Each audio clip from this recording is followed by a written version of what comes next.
ejo nari wabwira kandi ngo ndikisekedi ngo mpo kisekedi tuvugane ese uravuga ngo ndiho naho bagiye nta muntu wagombaga avuga ngo mbwiriro kisekedi umuntu umunyamakuru uretse ngenzi na gore umuntu nafashe nta haraho nta kintu afite nta muntu muzi ari dusabira akazi mu bayobozi araza arirukanwa abantu basaba imbabazi aragaruka abantu bajyana muri za kampani zamamaza bashyiramo arongera kora ibyo yagiye akora kuri ba minisitiri ibyo yagize byose muri biriya nyine bituma mwita gore biriya byo byaba by'inyuma babamo bakoresha inyuma bakora ibyo bakora nyine by'ifungwa ibyo yanditse mwarabibonye yarazi ko nzahiramo ndagaruka arakomeza ndihanangiriza ndasaba ndavuga please stop ndoma w'abantu bakorana ndababwira iminsi nshaka ibyo barabanza babihereza gore abirekura mbere y'ikipe imikipe irabirekura by'abantu birekurwa na gore ese niba hakana ko atashakaga kwirukanisha ngabo gore yakuyeho itangazo ry'ikipe ari postinga mbere yuko ngabo ari postinga mbere yuko ikipe iri postinga ati wazongera gukubita gore kuko yakuzunze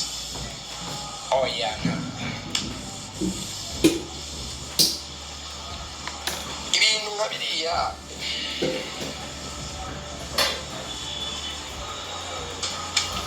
ese nakubwira mbiki hari ibintu reka bikisaza bikijya hari utuntu nyine hari umuntu ugira utuntu two dusaza ukamureka akisaza yisubiza mu mwanya we wari wabona iyo utetse ibishyimbo bikabira iyo n'amazi yari kubira ukuntu bizamura burya amazi ntabazi icyo umuriro uri kuyakorera hasi urayatwika agashonga agashira bya bishyimbo bigasubira mu mwanya wabyo nta kintu kibi kiri aho ngaho naho abavuga ngo ikingo hari uwamwise gutya na gutya ariko mujya mwibuka mfungwa hari abantu mujya mwibuka mfungwa hari abantu mujya mubitekereza mujya mwibuka mfungwa mujya mwibuka ibintu yatangaje munyamubyibuka kuba bakurikira mujya mwumva utuntu aba yivugisha twinshi cyane twinshi two gushaka gutega utuntu tw'utudepresiyo rero ntitunteme ariko njyewe warabizi nyine iyo mikino yakina ku bandi wenge n'ibikunda arabizi nyine arabizi buriya mubona yisaza kuriya azanagera ni level nyine na arabizi aza aho yagejeje so azi ko arabatangiza kandi nta n'icyo yakora nyine n'akadepresiyo y'umuntu nyine yavuye ahantu heza akarangira akajya muri biriya so arisararanga ariko witwa Hubert kabloke n'ibyo so iyo mikino y'abana yo keretse umuntu utazi umupira wowe koresha inyurabwenge tuganire nk'umuntu mukuru ekipe ifite umukino nka Semugo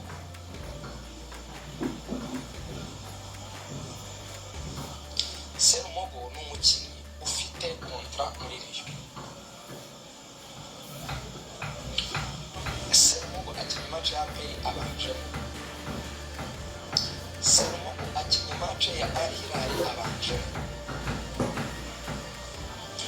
muri media hari radio isivuga ngo Semugo ari gutsindisha Rayon ngo yagiye gusesa amasezerano nawe imbere y'uko biba none se nabaze ikibazo ko ari igihe yakinaga idafite abakinnyi 18 bajya kuri field match donc ifite abakinnyi bake baganezero bagutase nk'ahantu yabagufashije cyane ari akantu keza cyane so niba abakinnyi bagiye mu kibuga buzuye 18 bakajya mu kibuga bagakina umupira ufite abakinnyi bake. Ni gute ushobora kuvuga ngo umukinnyi ufite amasezerano? Ndabaza ibintu bitatu. Umukinnyi ari kugwa kubera ibintu bitatu. Reka duhere ku cyane. Shabalala yari yaguzwe muri Musanze miliyoni 22. Serumo ajya gukina match ya Al Hilal kuko yari afite Lizireta. Kuba afite Lizireta, ibyo ni ibintu byagaragaye ko yavuye muri match ahita ajya kuri airport gutega indege. Bivuga ngo yasohotse muri match ya Al Hilal ahita ajya gutega indege. Bivuze ngo umuntu yagiye gutega indege, ntabwo indege bayitega nka bisi. Bivuga ngo deja yari yakukinze, ni ibintu yamenye mbere. Basheshe amasezerano kuko bivuga bamuha Lizireta akina match ya Hilal akisuza ahita ajya ku kibuga cy'indege ahita ajya muri Sudan. Ikibazo cya mbere kirabaza ngo ko yari afite amasezerano agiye kujya muri Sudani, kontra yasheshwe kubera iki? Ese niwe waje kubasaba ngo duseze kontra? For what? Like for what? Ko yabanzaga mose arasesa kontra ngo bigende bite? Kuko umuntu asaba gusohoka mu kazi ari uwo akazi gita mu buryo ariko yarakina ikintu match ya pera banzamo niye Hilal. Icya kabiri ni rero yamusabye ko basesa amasezerano. Niba rero yaramusabye ko basesa amasezerano, yabimusabye ishingiye kuki? Ko yari ibizi neza ko igiye kujya ku isoko ikajya kugura undi mukinnyi yaguze Obedi. Rayon Sport yagiye kugura abadefenseri, yagiye gukura abakinnyi bandi hanze, ijya gusezerera uwo yari ifite idafite amafaranga yo kujya kuzana abandi bakinnyi. Mwe kuko ari abakinnyi baje muri Rayon Sport itaguze ko yari idafite amafaranga, ahubwo yagizana kubera amasezerano y'amezi 6 bakamukubita salary nini. Nuko baje aba benshi muri nta mafaranga yo kwituma hari waba udafite amafaranga yo kurokrita ukaririza umukinnyi wawe. Musobanurire, waba udafite amafaranga uri gushaka abakinnyi ufite 18 buzuye, uri kujya gushaka abandi kubera ibibazo wagize, nubwo ufite ukamurekura ngo kumvikana agifite amasezerano yawe, umukinnyi ubanza kapiteni. Ntabwo bishoboka. Rero iyo mikino burya ikinwa yo kuvuga ngo yahawe Lizireta kugira ngo agende ajye muri Sudani, ngo nagera muri Sudani ngo gazafunga yagendeye ubuntu, hanyuma ngo umukinnyi ngo bahite bavuga ngo nta faranga baduhaye, ngo niba bumva babaye igihe kiri ku kazi. Ko tuvuga ibintu bifite fact bizwi, umuntu wese ufite ubwenge. Umukinnyi utagize ikibazo, utavuze ngo yagize case ya indiscipline, ngo swati yakoze amafoto y'urundi, wenda urabona nka biriya byabaye kuri mu defense Aimable yagize ikibazo na Rayon Sport, kirumvikana bimaze kuba barashwana na perezida, umukinnyi amara ukwezi, amara amezi 2 hadakina kandi agomba guhembwa. Ikipe iravuga ati turi muri Rose, naguma hano ntitumurekure, turahemba, tuzakomeza kumuhemba kandi dukomeza kumuhemba tuzisanga biduhendera ubusa. Niba biduhendera ubusa natwa kugira ngo biduhendere ubusa, Lizzy yakoze icyo bita amakosa. None umukinnyi utakoze ikosa bakinaga match ya Hilal, wumve ko match yarangiye nk'aya masaha ahita indege ajya muri Sudan, ngo twatandukanye, ngo duhanye uburenganzira bwo gusesa amasezerano y'Yesu. Iyo mikino none ikindi ibintu byaravuzwe, Jarike yarabivuze, Ngabo yarabivuze, Ephraim yarabivuze. Uti rero byagenze gute? Ufatiranye timing itari nayo y'amafuti. Ugiye gusohora itangazo ry'uko mushimira Ngabo, ugiye gushimira Ngabo, ari byaba byiza dushatse ikintu gituma ibi bintu bya Ngabo bitaza kuvugwa cyane kuko byari byateje urusaku mbere. Batereka dushaka ibintu duhita tuzana, dushaka undi muntu duhita nawe dukubitamo, turangiza duhite duhisha ibyo bintu bya Ngabo ntihagire no gukomeza kubivugaho, duhindure donc yaho intambara yari iri, tuyikure iburyo tuyerekeze ibumoso. mikino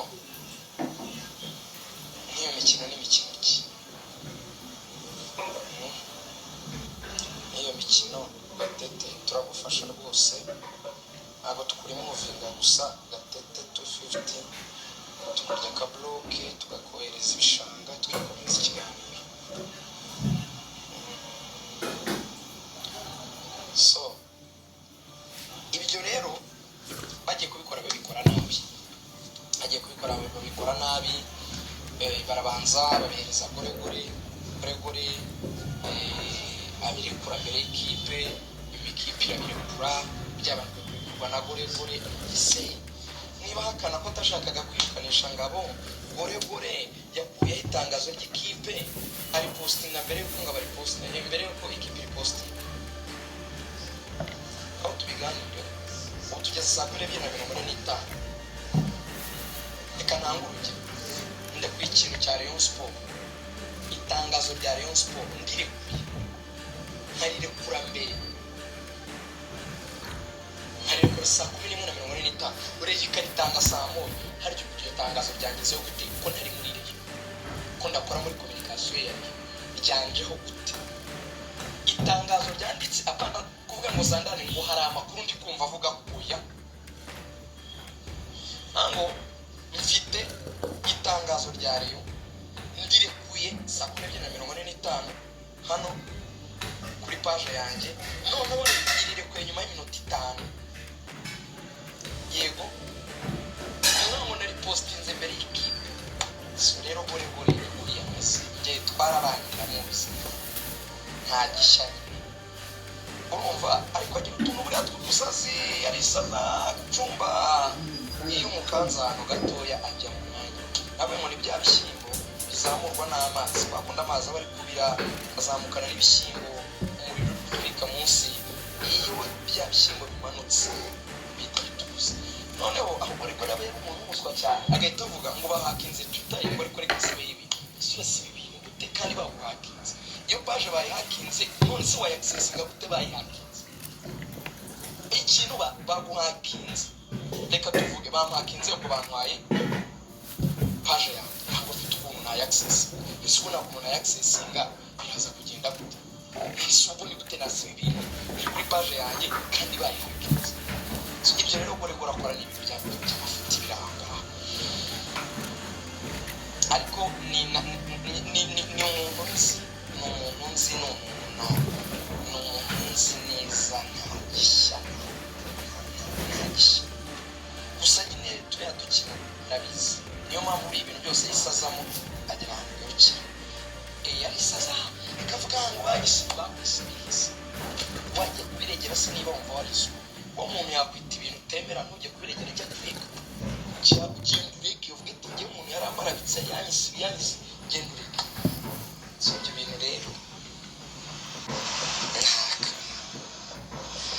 ahubwo tuvuze dushatse kuvuga ibya gore neza nibwo byaba ari ikibazo tubireka tubishaka gusa kugira ngo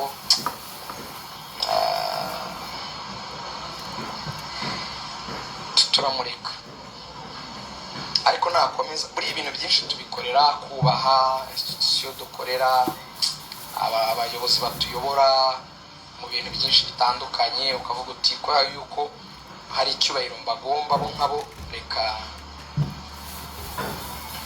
mbyihorere ukagira ibintu tuzamo nyine ariko nyine urumva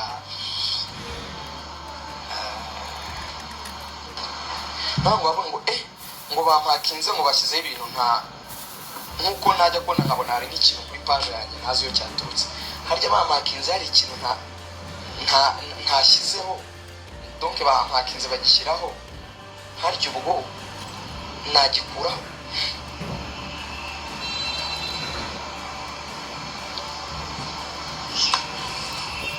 gusabisha imbabazi ngo tuzategure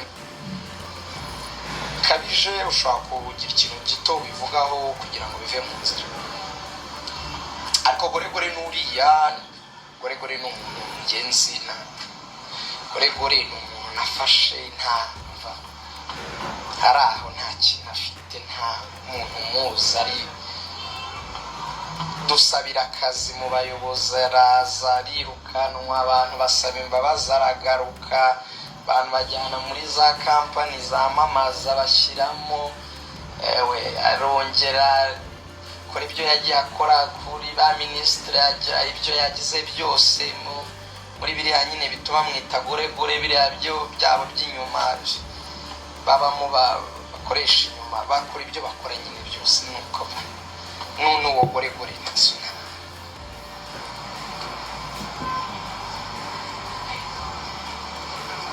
ntabwo wabijyamo cyane, uhitamo nyine kurubi akabije.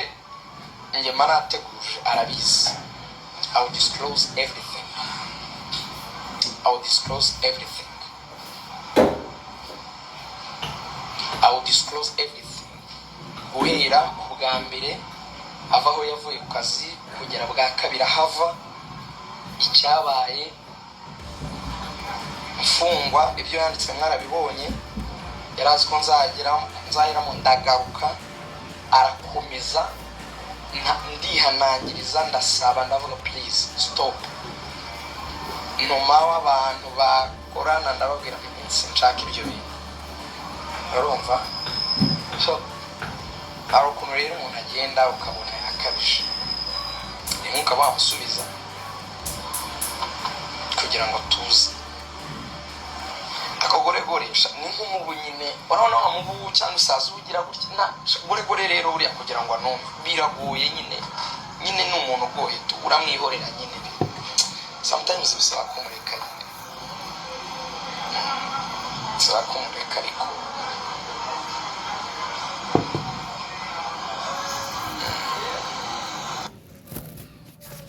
noneho ahantu ibintu by'aba banyamakuru ba siporo birengeye ni uko uyu nguyu Rugaju Regan, ni uko ngo hari ibindi bintu byinshi cyane by'uyu nguyu Lorenzo ari kwita goregore ngo abitse. Ni ukuvuga ngo ibi bintu Regan avuze kuri iyi live akoreye hano kuri Instagram ngo ni nk'agatonyanga mu nyanja. Tukibaza twese tuti ese koko ya marozi yavugwaga mu kibuga, wa mwanda wavugwaga mu kibuga, mu basifuzi, mu batoza, mu bakinnyi, ese koko wa mwanda noneho wimutse wagiye ku maradiyo, mu banyamakuru ba siporo? Abantu rero bari gutanga ibitekerezo bigiye bitandukanye kuri ibi bintu Lorenzo atangaje kuri uyu nguyu uyu Regan, kuri ibi ngibi atangaje kuri mugenzi we Lorenzo.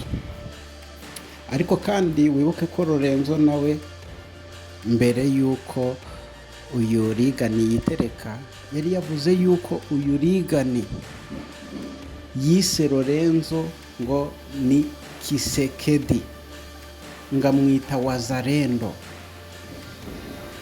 Murumva nyine, murabizi abantu bo mu misozi miremire hariya urwango bafitiye Kisekedi, urwango bafitiye Wazalendo n'utugara.